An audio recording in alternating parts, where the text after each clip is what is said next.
دیکھیں، آپ علیہ الصلوۃ والسلام صحابہ کی زندگیاں تکلفات سے دور تھی.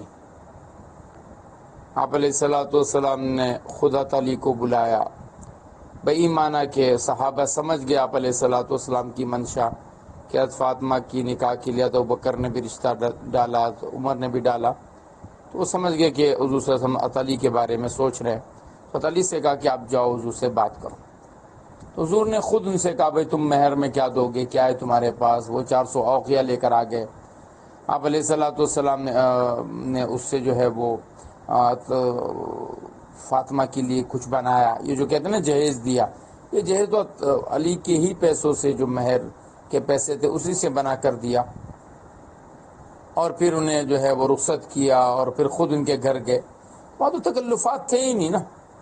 تو تکلفات ہم نے پیدا کی ہیں، ہم نے زندگیوں کو مشکل کیا ہے. بعض جگہ لوگ کہتے ہیں اگر آپ کے پاس وسعت ہے تو آپ کیجئے. اصل میں وسعت کرنے والوں نے جب یہ چیزیں شروع کی تو جن کے ہاں وسعت نہیں ہے ان کے ہاں مشکلیں پیدا ہوگی، ان کے ہاں مشکلیں پیدا ہوگی. ہر خاندان میں اونچ نیچ والے لوگ ہیں، مطلب اچھے زیادہ مالدار لوگ، کم لوگ. تو اب کم والے جب اوپر والوں کو دیکھتے ہیں تو وہ بھی پھر ان کی بچیاں، ان کے بچے انہی چیزوں کو چاہتے ہیں.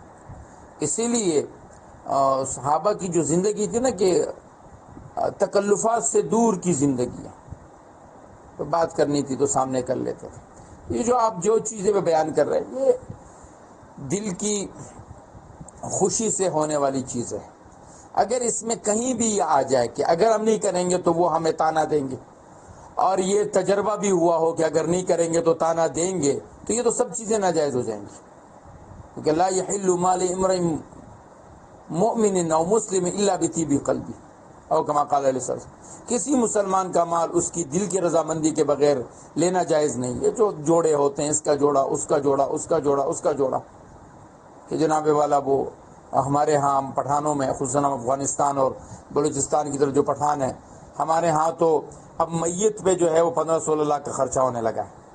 کیونکہ جو بڑے والے تھے انہوں نے جو ہے وہ اپنی میتوں پہ 2 گائے ذبح کر دی، 10 جو ہے وہ بکرے دمبے ذبح کر دیے، اور 3 دن تک یہ چلتا رہا. تو اب ہر گھر میں جو ہے نا لوگ کہتے ہیں اللہ نہ کرے کوئی انتقال نہ ہو جائے، شادیاں مشکل ہو گئی. تو یہ جو تقریبات اور ایسی خوشیوں کو مشکل بنا دینا ہے رواجوں کے چکر میں، اس کی شریعت میں تو سختی سے ممانعت ہے. ہاں کوئی اپنی خوشی سے کرے اور اس کی کوئی طلب نہ ہو، اس میں تو کوئی حرج نہیں ہے.